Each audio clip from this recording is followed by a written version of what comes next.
So, business is an economic activity that involves the exchange, purchase, sale, or production of goods and services with a motive to earn profit and satisfy the need of customers.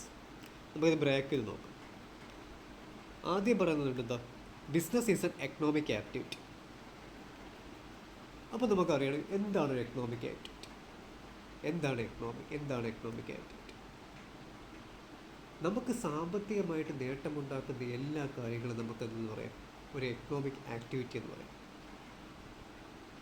Those activity that we have performed to earn some value, എന്തെങ്കിലും ഒരു നേട്ടം, that can be measured in money. Okay, നമുക്കറിയാം നമ്മുടെ അടുത്തുള്ളൊരു കടയിൽ നമ്മൾ സാധനം വാങ്ങാൻ പോകുന്നു. നമ്മൾ സാധനം വാങ്ങുന്നു, ആ സാധനത്തിൻ്റെ വില എന്താണോ നമ്മളതെന്താ ആ ചേട്ടന് കൊടുക്കുന്നു. ഇതെന്താ ഒരു എക്കണോമിക് ആക്ടിവിറ്റിയാണ്. അപ്പോൾ ബിസിനസ് എന്താ പറയുന്നത്, ഇറ്റ്സ് എൻ എക്കണോമിക് ആക്ടിവിറ്റി. സാമ്പത്തികമായിട്ട് നേട്ടമുണ്ടാക്കുന്നതിനെയാണ് നമ്മളെന്തെന്ന് പറയുന്നത്, എക്കണോമിക് ആക്ടിവിറ്റി എന്ന് പറയുന്നത്.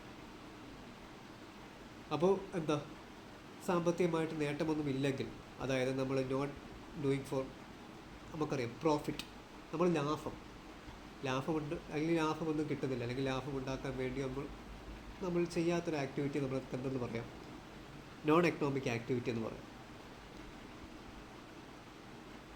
ഓക്കെ, രണ്ടാമത്തെ സെൻറ്റൻസ് എന്താ പറയുന്നത്, that involves the exchange, purchase, sale or production of goods and services.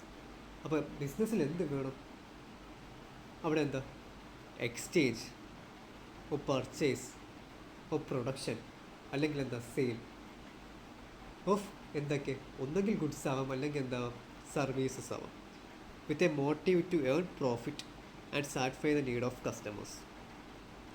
അപ്പോൾ ബിസിനസ് എന്ന് പറയുന്നത് എന്താ, ഒരു എക്കണോമിക് ആക്ടിവിറ്റിയാണ്.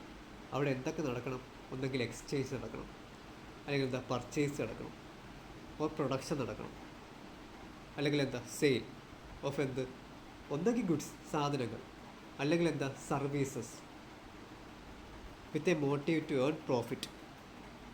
ബിസിനസ്സിൻ്റെ മെയിൻ ഒബ്ജക്റ്റീവ് തന്നെ എന്താണ്, ലാഭമുണ്ടാക്കുക, അല്ലെങ്കിൽ ടു ഏൺ പ്രോഫിറ്റ്, എന്താ പ്രോഫിറ്റ് അറ്റൈൻ ചെയ്യുക. ആൻഡ് അവരുടെ വേറൊരു ഒബ്ജക്റ്റീവ് എന്താണ്, satisfy the need of customers. അവരുടെ കസ്റ്റമേഴ്സിന് എന്ത് ചെയ്യുക, സാറ്റിസ്ഫൈ ചെയ്യുക, അല്ലെങ്കിൽ അവരുടെ കസ്റ്റമേഴ്സിന് എന്ത് ചെയ്യുക, അവർക്ക് കംഫർട്ടബിൾ ആയിട്ടുള്ള രീതിയിൽ, അല്ലെങ്കിൽ കസ്റ്റമേഴ്സിൻ്റെ കംഫർട്ട്, അല്ലെങ്കിൽ കസ്റ്റമേഴ്സിന് എന്ത് ചെയ്യുക, സാറ്റിസ്ഫൈ ചെയ്യണം. അപ്പോൾ ഇതാണ് ബിസിനസ് എന്ന് പറയുന്നത്. ഓക്കെ, ഇനി നമുക്ക് ഇതിൻ്റെ ക്യാരക്ടറിസ്റ്റിക്സ് നോക്കുമ്പോൾ കുറച്ചുകൂടെ മനസ്സിലാവും. ആദ്യം തന്നെ പറഞ്ഞിട്ടുണ്ട് എന്താ, ബിസിനസ് എന്ന് പറഞ്ഞാൽ എന്തായിരിക്കണം, ഒരു എക്കണോമിക് ആക്ടിവിറ്റി ആയിരിക്കണം. പിന്നെ ബിസിനസ്സിൽ നടക്കുന്നത് എന്തായിരിക്കണം, production and procurement of goods and services. അതോടൊപ്പം തന്നെ എന്താ, sale or exchange of goods and services. നമുക്കറിയാം ഒരു ബിസിനസ്സിൽ, ഇപ്പം ഞാനൊരു ബിസിനസ് നടത്തുകയാണെങ്കിൽ എനിക്കെന്താ, ഞാനിപ്പോൾ എന്തെങ്കിലും ഒരു പ്രൊഡക്ഷൻ, അല്ലെങ്കിൽ ഫോർ എക്സാമ്പിൾ ഒരു ബാഗ് ഉണ്ടാക്കുന്ന ബിസിനസ്സാണെന്ന് വെച്ചോ, എൻ്റെ ഒരു ബാഗ് ഉണ്ടാക്കുന്ന ബിസിനസ്സാണ്, അല്ലെങ്കിൽ എൻ്റെ ബിസിനസ്സിൻ്റെ മെയിൻ പ്രൊഡക്റ്റ് എന്ന് പറഞ്ഞാൽ എന്താണ്, ബാഗ്സാണ്. അപ്പോൾ ഇതുമായിട്ടുള്ള റാ മെറ്റീരിയൽസ് ഞാൻ എന്ത് ചെയ്യണം, ഞാൻ വാങ്ങണം. ഓക്കെ, ഇതുമായിട്ടുള്ള റാ മെറ്റീരിയൽസ് ഞാൻ വാങ്ങണം, അതായത് ഞാൻ പർച്ചേസ് ചെയ്യണം. റാ മെറ്റീരിയൽസ് പർച്ചേസ് ചെയ്തിട്ട് ഞാൻ എന്ത് ചെയ്യണം, പ്രൊഡ്യൂസ് ചെയ്യണം, അല്ലെങ്കിൽ ഞാൻ എൻ്റെ പ്രൊഡക്ഷൻ തുടങ്ങണം. അതായത് ആ റാ മെറ്റീരിയൽസിൽ നിന്ന് എനിക്ക് എവിടെ എത്തണം, എൻ്റെ ഫിനിഷ്ഡ് പ്രൊഡക്റ്റ് ആയിട്ടുള്ള ബാഗിൽ നിന്ന് എത്തണം. Okay, note the point. അതിനകത്ത് പറഞ്ഞു ഞാനൊരു ബാഗാണ് പ്രൊഡ്യൂസ് ചെയ്തതെന്ന് പറഞ്ഞു. ഈ ബാഗ് പ്രൊഡ്യൂസ് ചെയ്യണമെങ്കിൽ എനിക്ക് എന്ത് വേണം, റോ മെറ്റീരിയൽസ് വേണം. അതായത് അത് പ്രൊഡ്യൂസ് ചെയ്യാനുള്ള ആ ബാഗ് എങ്ങനെയാണോ, ആ ബാഗിന് എന്തൊക്കെയാണ്, ഇപ്പോൾ ഫോർ എക്സാമ്പിൾ ലെതർ, ക്ലോത്ത്, അങ്ങനത്തെ കുറേ റോ മെറ്റീരിയൽസ് വെച്ചിട്ടാണ് ആ ഫൈനൽ പ്രൊഡക്റ്റായ ബാഗിലോട്ട് നമ്മൾ എത്തുന്നത്. അപ്പോൾ അതുമായിട്ട് ആവശ്യമായിട്ടുള്ള റോ മെറ്റീരിയൽസ് വേണം. അത് ട്രൂ മാനുഫാക്ചറിങ് അല്ലെങ്കിൽ ട്രൂ പ്രൊഡക്ഷൻ പ്രോസസ്സ് ഞാൻ എന്ത് ചെയ്യണം, ബാഗ്സിനെ പ്രൊഡ്യൂസ് ചെയ്യണം, അല്ലെങ്കിൽ പ്രൊഡക്ഷൻ നടത്തണം. ആൻഡ് ആഫ്റ്റർ പ്രൊഡക്ഷൻ ഞാൻ എന്ത് ചെയ്യും, ഞാൻ ഈ ബാഗിനെ വിൽക്കാൻ നേരത്തെ ഞാൻ എന്തായാലും ആസ് എ ബിസിനസ് മാൻ ഞാൻ എന്തായാലും എങ്ങനെ വിൽക്കും, ലാഭത്തിലേ വിൽക്കും. അവിടെ ലാഭത്തിൽ വിൽക്കുമ്പോൾ എനിക്ക് എന്ത് കിട്ടും? ഒരു പ്രോഫിറ്റ്. എനിക്കൊരു പ്രോഫിറ്റ് അച്ചീവ് ചെയ്യാം, അല്ലെങ്കിൽ എനിക്കൊരു പ്രോഫിറ്റ് കിട്ടും. ഇത്രയേ ഉള്ളൂ ബിസിനസ്. ഇത് തന്നെയാണ് ഇവിടെയും പറയുന്നത്. ബിസിനസ് എന്ന് പറഞ്ഞാൽ ഒരു എക്കണോമിക് ആക്ടിവിറ്റിയാണ്. അവിടെ എന്തൊക്കെ ഉണ്ടാവും? Production and procurement of goods and services. Production കഴിഞ്ഞിട്ട് ആ ഗുഡ്സിനെ എന്ത് ചെയ്യും? സെയിൽ ചെയ്യും, അല്ലെങ്കിൽ എക്സ്ചേഞ്ച് ചെയ്യും ഓഫ് ഗുഡ്സ് ആൻഡ് സർവീസസ്. അടുത്ത point, dealing in regular basis. നമ്മളൊരു വൺ ടൈം ചെയ്ത് കളയുന്ന ഒരു പ്രോസസ്സിനെ നമ്മൾ ഒരിക്കലും എന്തെന്ന് പറയത്തില്ല? ബിസിനസ് എന്ന് പറയത്തില്ല. ഫോർ എക്സാമ്പിൾ, ഞാൻ ഇന്ന് ബാഗ് ഉണ്ടാക്കുന്നു, ഞാൻ വിൽക്കുന്നു. എൻ്റെ ഈ ആക്ടിവിറ്റി ഞാൻ ഇന്നത്തെ ഒരു ദിവസം മാത്രം, അതായത് ഇന്ന് ബാഗ് ഉണ്ടാക്കുന്നു, ഇന്നിപ്പോൾ ബാഗ് ഉണ്ടാക്കുന്നു, ഞാൻ ഇന്ന് തന്നെ വിൽക്കുകയാണെങ്കിൽ, അതായത് ഇപ്പോൾ ഇന്ന് ബാഗ് ഉണ്ടാക്കുന്നു, ഞാൻ ഈ ഒരു ദിവസം മാത്രമേ ആ ബാഗ്സ് എല്ലാം വിൽക്കുന്നുള്ളൂ എങ്കിൽ അതിനൊരിക്കലും നമുക്ക് എന്തായിട്ട് പറയാൻ പറ്റത്തില്ല? ബിസിനസ്സായിട്ട് പറയാൻ പറ്റത്തില്ല. വൺ ടൈം ആക്ടിവിറ്റി ഒരിക്കലും എന്താവത്തില്ല? ഒരു ബിസിനസ് ആവത്തില്ല. ബിസിനസ് എന്ന് പറഞ്ഞാൽ എപ്പോഴും എങ്ങനെയായിരിക്കണം? ഒരു കണ്ടിന്യൂസ് അല്ലെങ്കിൽ ഒരു റെഗുലർ ഡീലിംഗ് ആയിരിക്കണം. നമ്മൾ പറഞ്ഞു ബിസിനസ്സിൻ്റെ മറ്റൊരു ഒബ്ജക്റ്റീവ് തന്നെ പ്രധാനപ്പെട്ട ഒരു എക്കണോമിക്, അല്ലെങ്കിൽ അതിൻ്റെ മെയിനായിട്ടുള്ള ഒബ്ജക്റ്റീവ് തന്നെ എന്താണ്? പ്രോഫിറ്റ് ഏർണിംഗ് ആണ്. അടുത്ത point, uncertainty of return. Uncertainty, നമുക്ക് ബിസിനസ്സിന് അൺസർട്ടനിറ്റി കൂടുതലാണ് എന്ന് പറയാനുള്ള കാര്യം നമുക്കത് ചിന്തിക്കാവുന്നതേ ഉള്ളൂ. എന്താ? ഇപ്പം ഞാൻ ഇന്നൊരു ബിസിനസ് നടത്തുന്നു. ഞാൻ നേരത്തെ പറഞ്ഞ എക്സാമ്പിൾ തന്നെ എടുക്കുക. ബാഗ് എന്ന് പറയുന്ന എക്സാമ്പിൾ. എൻ്റെ ബാഗ് പ്രൊഡ്യൂസ് ചെയ്യുന്ന കമ്പനിയാണ്. എൻ്റെ മെയിൻ പ്രൊഡക്റ്റ് എന്ന് പറയുന്നത് എന്ത് തന്നെയാണ്? ബാഗ്സ് തന്നെയാണ്. നമുക്കറിയത്തില്ല ഇപ്പം നാളെ സമയത്ത് ഈ ബാഗ്സിൻ്റെ ഡിമാൻഡ് കൊണ്ട് നേരെ കുറയാം. കാരണം ഇതിന് പകരം വേറെ ഏതെങ്കിലും ആൾട്ടർനേറ്റീവ് ആയിട്ടുള്ളൊരു പ്രൊഡക്റ്റ് വരാം. ആ സമയത്ത് നമുക്ക് ബാഗ്സിൻ്റെ ആവശ്യം വരത്തില്ല. ഓക്കെ, ഇപ്പോൾ തന്നെ നമുക്ക് നമ്മളുടെ കാർ ഇൻഡസ്ട്രി എടുക്കുകയാണെങ്കിൽ പെട്രോളിൻ്റെ വില കൂടുന്നുണ്ട്, നന്നായിട്ട് കൂടുന്നുണ്ട്. അപ്പോൾ ഈ സമയത്ത് ഒരു ഓൾട്ടർനേറ്റീവ് ഓപ്ഷനായിട്ട് വന്നത് എന്താണ്? ഇലക്ട്രിക് കാർസാണ്. അപ്പോൾ പെട്രോൾ അതൊരു വളരെ എക്സ്പെൻസീവായിട്ട് കാണുന്ന ആൾക്കാർ എന്ത് ചെയ്യും?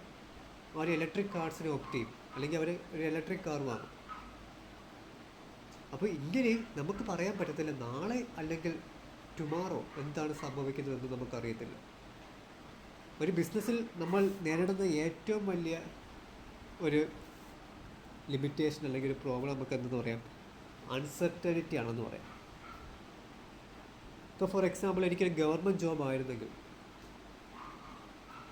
എനിക്കറിയാം മാസം എവരി മന്ത് എനിക്ക് എന്ത് കിട്ടും? ഒരു സ്റ്റേബിളായിട്ടുള്ളൊരു ഇൻകം കിട്ടും. എനിക്കതിൽ പേടിക്കേണ്ട കാര്യമൊന്നുമില്ല. എല്ലാ മാസവും എനിക്ക് കിട്ടേണ്ട ഇൻകം എനിക്കെന്താ? കറക്റ്റായിട്ട് കിട്ടും. പക്ഷേ ബിസിനസ്സിനെ സംബന്ധിച്ചിടത്തോളം നമുക്കെന്താ? ഒരിക്കലും അങ്ങനെ ഒരു സ്റ്റേബിളായിട്ടുള്ളൊരു ഇൻകം കിട്ടത്തില്ല. ഈ വർഷം എനിക്ക് കൂടുതലാണെങ്കിൽ ഈ വർഷം എനിക്ക് നല്ലൊരു ഇൻകം കിട്ടുകയാണെങ്കിൽ, അല്ലെങ്കിൽ നല്ലൊരു പ്രോഫിറ്റ് കിട്ടുകയാണെങ്കിൽ, അടുത്ത വർഷം എനിക്ക് എന്തായിരിക്കും? ചിലപ്പം ലോസ് ആയിരിക്കും. മേ ബി അടുത്ത വർഷം എനിക്ക് ഇത്രയും പ്രോഫിറ്റ് കിട്ടിയെന്ന് വരത്തില്ല. അപ്പോൾ സ്റ്റേബിളായിട്ടുള്ള റിട്ടേൺ എവിടെ ഇല്ല? ബിസിനസ്സിലില്ല. അതുകൊണ്ട് തന്നെ നമുക്ക് എന്ത് പറയാം? ബിസിനസ്സിൻ്റെ റിട്ടേൺ അല്ലെങ്കിൽ കിട്ടുന്ന ലാഭം അല്ലെങ്കിൽ ആ പ്രോഫിറ്റ് എന്ന് പറയുന്നത് എപ്പോഴും എന്തായിരിക്കും? അൺസർട്ടേൺ ആയിരിക്കും, ഉറപ്പില്ലായ്മയായിരിക്കും. ഓക്കെ, അടുത്ത എലമെൻറ്റ് ഓഫ് റിസ്ക്. ഞാൻ നേരത്തെ പറഞ്ഞ കാര്യം തന്നെ എടുക്കും. നാളെ എന്ത് നമുക്കറിയത്തില്ല. അതോടൊപ്പം തന്നെ നാളെ എന്ത് എന്ന് നമുക്കറിയാത്ത ആ ഒരു സിറ്റുവേഷനിൽ റിസ്ക് എന്ന് പറയുന്ന എലമെൻറ്റ് വളരെ കൂടുതലായിരിക്കും. ഇപ്പോൾ എൻ്റെ പ്രൊഡക്റ്റ്, ഇപ്പോൾ ഫോർ എക്സാമ്പിൾ ഞാനിപ്പം ഒരു പ്രൊഡക്റ്റ് എൻ്റെ കമ്പനി ഒരു പ്രൊഡക്റ്റ് പ്രൊഡ്യൂസ് ചെയ്യുകയാണെങ്കിൽ നാളെ സമയത്ത് ഗവൺമെൻറ് പറയുകയാണ് ഇന്ന പ്രൊഡക്ട്സ് എല്ലാം പെട്ടെന്ന് ബേൺ ചെയ്യാം. ഏത് പ്രൊഡക്റ്റ് ആയിക്കോട്ടെ. ഇപ്പോൾ നമുക്കറിയാം ഈ ഇടയ്ക്ക് വെച്ച് ചൈന ഇന്ത്യ ആ ഒരു ക്ലാഷ് വന്ന സമയത്ത് ഇന്ത്യയിൽ നിന്ന് ഓർഡർ ഉണ്ടായിരുന്നു, ചൈനീസ് പ്രൊഡക്റ്റ് ഒന്നും ഇന്ത്യയിൽ വിൽക്കരുത് എന്നുള്ളൊരു ഓർഡർ എവിടെ നിന്ന് വന്നു? ഇന്ത്യയിൽ നിന്ന് വന്നിട്ടുണ്ടായിരുന്നു. അപ്പം അങ്ങനത്തേക്ക് ഓരോരോ സിറ്റുവേഷൻസ് വരുമ്പോൾ നമുക്കറിയത്തില്ല നാളെ ഇങ്ങനെയാണ് സംഭവിക്കുന്നതെന്ന്. നമുക്ക് അറ്റ് പ്രസൻറ്റ് ഈ സമയത്ത് എന്താണെന്ന് മാത്രമേ എന്ത് ചെയ്യാവൂ? നമുക്കറിയാവുള്ളൂ. അതുകൊണ്ട് തന്നെ അവിടെ റിസ്ക് വളരെ കൂടുതലായിരിക്കും. ഓക്കെ, അടുത്ത ഒബ്ജക്റ്റീവ്സ് ഓഫ് ബിസിനസ്. അതിൽ എക്കണോമിക് ഒബ്ജക്റ്റീവ്സ്, അതിൽ മെയിനായിട്ട് വരുന്ന ഇമ്പോർട്ടൻ്റ് ആയിട്ടുള്ള ഒബ്ജക്റ്റീവ് ഞാൻ നേരത്തെ പറഞ്ഞു തന്നെയാണ് ഏണിംഗ് പ്രോഫിറ്റ്, അല്ലെങ്കിൽ പ്രോഫിറ്റ് അറ്റൈൻ ചെയ്യുക. രണ്ടാമത്തെ പോയിന്റ് എന്താ, ക്രിയേഷൻ ഓഫ് കസ്റ്റമേഴ്സ്. നമുക്കറിയാം നമുക്ക് നല്ല കസ്റ്റമേഴ്സ് ഉണ്ടെങ്കിൽ മാത്രമേ, അല്ലെങ്കിൽ നമുക്ക് നല്ല എമൗണ്ട് ഓഫ് കസ്റ്റമേഴ്സ് ഉണ്ടെങ്കിൽ മാത്രമേ നമുക്ക് എന്താ ചേഞ്ച് ചെയ്യാൻ പറ്റുള്ളൂ. ഈ പോയിന്റ്സ് എല്ലാം കണക്ട് ചെയ്ത് പഠിച്ചാൽ മതി. ആദ്യത്തെ പോയിന്റ് എന്ന് പറഞ്ഞു, ഏണിംഗ് പ്രോഫിറ്റ് എന്ന് പറഞ്ഞു. ഓക്കെ, നമുക്ക് ഇപ്പോൾ ഫോർ എക്സാമ്പിൾ നമ്മളുടെ കടയിൽ ആരെങ്കിലും വന്ന് സാധനം വാങ്ങിയാലേ നമുക്ക് എന്താ നമ്മുടെ കട ലാഭത്തിലാണ് റൺ ചെയ്തതെന്ന് പറയാൻ പറ്റും. അതോടൊപ്പം തന്നെ എന്താ, ക്രിയേഷൻ ഓഫ് കസ്റ്റമേഴ്സാണ് രണ്ടാമത്തെ പോയിന്റ്. മൂന്നാമത്തെ പോയിന്റ് എന്താ, ഇന്നോവേഷൻ. ഇന്നോവേഷൻ എന്ന് പറയുമ്പോൾ എന്താ, സംതിങ് ന്യൂ, എന്തെങ്കിലും പുതിയൊരു ഐഡിയ കൊണ്ടുവരിക. Can be done in your existing product or can be in your new product. അതായത് എന്തെങ്കിലും ഒരു ന്യൂ ഐഡിയ അല്ലെങ്കിൽ ന്യൂ കോൺസെപ്റ്റ് അല്ലെങ്കിൽ സംതിങ് ന്യൂ നമ്മൾ എന്ത് ചെയ്യുക, നമ്മുടെ ബിസിനസ്സിനകത്ത് കൊണ്ടുവരിക. ഒരു ഇന്നോവേറ്റീവ് ആയിട്ടുള്ള ഐഡിയ നമ്മൾ കേട്ടിട്ടില്ല, ഒരു ഇന്നോവേറ്റീവ് ആയിട്ടുള്ള ഐഡിയ കൊണ്ടുവരിക, ഒരു പുതിയൊരു ഐഡിയ കൊണ്ടുവരിക. അത് ചിലപ്പോൾ എന്താ പുതിയൊരു പ്രൊഡക്റ്റിന് വേണ്ടിയായിരിക്കും, അല്ലെങ്കിൽ എന്തായിരിക്കും നമ്മൾ എക്സിസ്റ്റിംഗ് ആയിട്ടുള്ള ബിസിനസ്സിൽ തന്നെ, മേ ബി നമ്മുടെ എക്സിസ്റ്റിംഗ് പ്രൊഡക്റ്റിൽ തന്നെ എന്തെങ്കിലും ഒരു മാറ്റങ്ങൾ വരുത്തി കൊണ്ടുവരുന്നു, അല്ലെങ്കിൽ നമ്മളുടെ കസ്റ്റമേഴ്സിനെ കൂട്ടാനും നമ്മളെ പ്രോഫിറ്റ് കൂട്ടാനും അതിനൊക്കെ വേണ്ടി കൊണ്ടുവരുന്നൊരു മാറ്റം, ഒരു പുതിയതായിട്ടുള്ളൊരു മാറ്റത്തിനാണെന്ന് പറയുന്നത് ഇന്നോവേഷൻ എന്ന് പറയുന്നത്. അടുത്ത പോയിന്റ്, നമ്മളെ മാർക്കറ്റ് ഷെയർ കൂട്ടുക. അതായത് നമ്മുടെ ബിസിനസ്സിന് എന്ത് ചെയ്യുക, നമ്മൾ എക്സ്പാൻഡ് ചെയ്യുക, അല്ലെങ്കിൽ നമ്മുടെ ബിസിനസ്സിന് എന്ത് ചെയ്യുക, നമ്മൾ ബിൽഡ് ചെയ്യുക. അതിനോടൊപ്പം തന്നെ എന്താ, നമ്മുടെ ബിസിനസ്സിലെ മാർക്കറ്റ് ഷെയർ എന്ത് ചെയ്യുക, കൂട്ടുക. പിന്നെ പ്രൊഡക്ടിവിറ്റി, നമ്മുടെ ബിസിനസ്സിലെ പ്രൊഡക്ടിവിറ്റി കൂട്ടുക. പ്രൊഡക്ടിവിറ്റി കൂട്ടുമ്പോൾ എന്ത് ചെയ്യാൻ പറ്റും, നമുക്ക് കുറേ കസ്റ്റമേഴ്സിനെ അട്രാക്ട് ചെയ്യാൻ പറ്റും. ആ കസ്റ്റമേഴ്സ് വരെ നമുക്ക് എന്ത് ചെയ്യാൻ പറ്റും, പ്രോഫിറ്റ് അറ്റൈൻ ചെയ്യാൻ പറ്റും. അതായത് കുറേ പ്രൊഡക്ട്സിനെ അല്ലെങ്കിൽ മോർ പ്രൊഡക്ട്സിനെ നമ്മൾ എന്ത് ചെയ്യുക, പ്രൊഡ്യൂസ് ചെയ്യുക. അപ്പോൾ നമ്മളുടെ കസ്റ്റമേഴ്സിൻ്റെ വാർഡ്സ് എല്ലാം നമുക്ക് എന്ത് ചെയ്യാൻ പറ്റും, സാറ്റിസ്ഫൈ ചെയ്ത് കൊടുക്കാൻ പറ്റും. അതിനോടൊപ്പം തന്നെ നമുക്ക് പ്രോഫിറ്റ് അറ്റൈൻ ചെയ്യാൻ പറ്റും. ഓക്കെ, അടുത്ത സോഷ്യൽ ഒബ്ജക്റ്റീവ്. സോഷ്യൽ ഒബ്ജക്റ്റീവിൽ ആദ്യം തന്നെ പറയുന്നത് ക്വാളിറ്റി പ്രൊഡക്ട്സ് കൊടുക്കുക കസ്റ്റമേഴ്സിന്. നമ്മളുടെ കസ്റ്റമേഴ്സിനെ നമുക്ക് നിലനിർത്തണമെങ്കിൽ നമ്മൾ എന്താ ആദ്യമായിട്ട് ചെയ്യേണ്ടത്, അവർ നമ്മളെ പ്രൊഡക്ട്സ് ഇഷ്ടപ്പെട്ട് വാങ്ങണമെങ്കിൽ, അല്ലെങ്കിൽ അവർ നമ്മളെ പ്രൊഡക്റ്റ് ഓപ്റ്റ് ചെയ്യണമെങ്കിൽ നമ്മൾ ക്വാളിറ്റി ആയിട്ടുള്ള പ്രൊഡക്ട്സ് കൊടുക്കുക. എംപ്ലോയ്മെൻറ്റ് ജനറേഷൻസ് ബിൽഡ് ചെയ്യുക. ആൻറ്റി സോഷ്യൽ ആയിട്ടുള്ളതും അൺഫെയർ ആയിട്ടുള്ള ട്രേഡ് പ്രാക്ടീസസ് എല്ലാം എന്ത് ചെയ്യുക, അവോയ്ഡ് ചെയ്യുക. അതായത് തെറ്റായ രീതിയിൽ ബിസിനസ് നടത്താതിരിക്കുക, അത്രയേ ഉള്ളൂ. അൺഫെയർ ആയിട്ടുള്ള രീതിയിലും ആൻറ്റി സോഷ്യൽ ആയിട്ടുള്ള രീതിയിലും ഒന്നും എന്ത് ചെയ്യാതിരിക്കുക, ബിസിനസ് ചെയ്യാതിരിക്കുക. എംപ്ലോയീസിൻ്റെ അതായത് നമ്മളുടെ സ്ഥാപനത്തിലെ എംപ്ലോയീസിനെ എപ്പോഴും നമ്മൾ പ്രൊട്ടക്റ്റ് ചെയ്യുക. അവർക്ക് നല്ല നല്ല അട്രാക്റ്റീവ് സാലറീസ് കൊടുക്കുക. അവർക്ക് ബേസിക് വെൽഫെയർ ഫെസിലിറ്റീസ് എല്ലാം പ്രൊവൈഡ് ചെയ്യുക. പിന്നെ നമ്മളെ സൊസൈറ്റിക്ക് വേണ്ടി, അതായത് നമ്മളെ സൊസൈറ്റിയെ പ്രൊട്ടക്റ്റ് ചെയ്യുക, നമ്മളെ എൻവയോൺമെൻറ്റിനെ പ്രൊട്ടക്റ്റ് ചെയ്യുക. അതായത് പൊല്യൂഷൻസ് എല്ലാം അവോയ്ഡ് ചെയ്ത്, അല്ലെങ്കിൽ പൊല്യൂഷൻസ് എല്ലാം നല്ല രീതിക്ക് കൺട്രോൾ ചെയ്ത് നമ്മളെ എൻവയോൺമെൻറ്റിനെ പ്രൊട്ടക്റ്റ് ചെയ്യുക. അതോടൊപ്പം തന്നെ നമ്മുടെ സൊസൈറ്റിയെ പ്രൊട്ടക്റ്റ് ചെയ്യുക. സൊസൈറ്റിയെ ബിൽഡ് ചെയ്യാനുള്ള ആക്ടിവിറ്റീസ് എല്ലാം എന്ത് ചെയ്യുക, അല്ലെങ്കിൽ സൊസൈറ്റിയുടെ വെൽഫെയറിന് വേണ്ടിയിട്ടുള്ള ആക്ടിവിറ്റീസ് എല്ലാം എന്ത് ചെയ്യുക, പ്രൊവൈഡ് ചെയ്യുക. അപ്പോൾ ഇതെത്രയാണ് സോഷ്യൽ ഒബ്ജക്റ്റീവ്സ്. അപ്പോൾ നമ്മൾ ബിസിനസ് എന്താണെന്ന് നോക്കി, ബിസിനസ്സിൻ്റെ ക്യാരക്ടറിസ്റ്റിക്സ് അല്ലെങ്കിൽ ഫീച്ചേഴ്സ് എന്താണെന്ന് നോക്കി. അതോടൊപ്പം തന്നെ ബിസിനസ്സിൻ്റെ ഒബ്ജക്റ്റീവ്സ് എന്തൊക്കെയാണ്, എക്കണോമിക് ഒബ്ജക്റ്റീവ്സും ഉണ്ട്, സോഷ്യൽ ഒബ്ജക്റ്റീവ്സും ഉണ്ട്. അപ്പോൾ ഇതാണ് ബിസിനസ്സിൻ്റെ ബേസിക് ആയിട്ടുള്ളൊരു ഇൻട്രൊഡക്ഷൻ എന്ന് പറയാം. Okay, thank you students.